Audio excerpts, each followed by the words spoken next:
From humanoid robots to advanced AI, we're not just approaching a new era, we're already in it, raising never-before-addressed legal and ethical questions about crimes involving altered or entirely fabricated images, or even AI robots. Lisa Fletcher reports. This is not a human. This video introduces Aria, a humanoid robot designed not to calculate difficult problems, but for social reasons. What can you tell us about your purpose? My purpose is to provide companionship. But there's a dark side to the latest exciting advances, and it's forcing society to confront new dilemmas.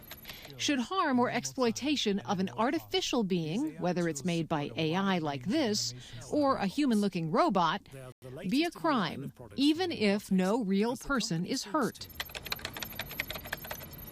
There are already early cases of new technology testing the question. Often, the first reports of child sexual abuse involving AI come here, to the National Center for Missing and Exploited Children outside Washington, D.C. Catherine Riffenbach is director of the Cyber Tip Line. Last year, we really started to see reports coming into our Cyber Tip Line regarding generative AI images that were being used to exploit children. As we started to see those reports come in, they originally were coming in more from our traditional social media or other online companies, not as much from the AI companies. Last year, we saw over 4,700 of those reports come into the National Center. Describe what they said or what you saw.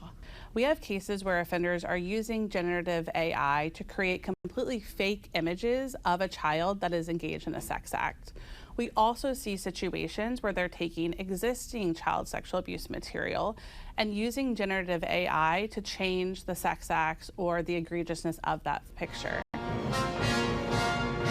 For nearly 100 years, Hollywood has been playing with the idea of realistic robots and ethical dilemmas. I'm a boy. In the movie AI, about a robot boy eventually abandoned by his adoptive parents.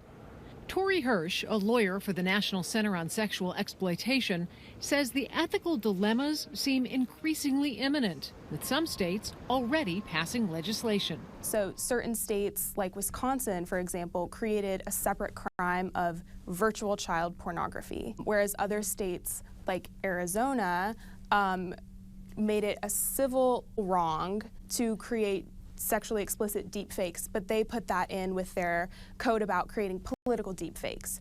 So there's a lot of nuances and variations across the states, but they are acting much quicker than the federal legislature on these issues. Then there are AI images that are entirely computer generated and not based on any real person. A case now in court in Wisconsin involves a man charged with creating more than 13,000 AI-generated obscene images of children. A judge recently threw out one of the charges, saying the First Amendment protects possession of virtual child pornography in one's home. Prosecutors are appealing that ruling.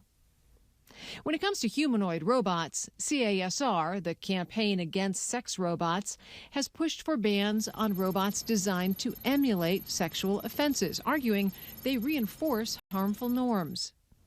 Hirsch says lawmakers across the country and in Washington should be thinking about this problem now.